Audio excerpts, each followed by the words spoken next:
আসসালামু আলাইকুম ওয়া রাহমাতুল্লাহি ওয়া বারাকাতুহু। কেমন আছেন বন্ধুরা? আশা করি সকলেই ভালো আছেন, ভালো থাকেন এই দোয়াই করি। কিছু কথা বলবো, কথাগুলি মনোযোগ সহকারে শুনবেন। ভালো লাগলে লাইক কমেন্ট শেয়ার করবেন, অপরকে জানার সুযোগ করে দিবেন।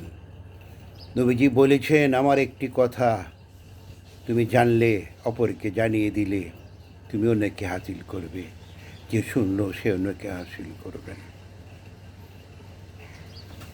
নবী করিম সাল্লাল্লাহু আলাইহি সাল্লাম বলেন,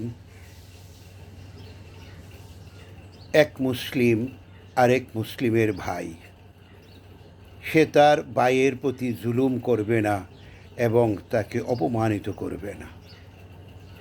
সহিহ মুসলিম শরীফে হাদিসটি আসছে। এখন আমাদের প্রশ্ন, আমাদের আলেম সমাজরা কি এগুলি হাদিস পড়ে নাই? তাদের বুকটা কি একটু কাঁপে না?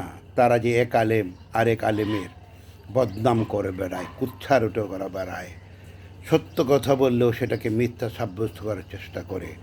আল্লাহ সবাইকে হেদায়েত দান করুন। ধন্যবাদ।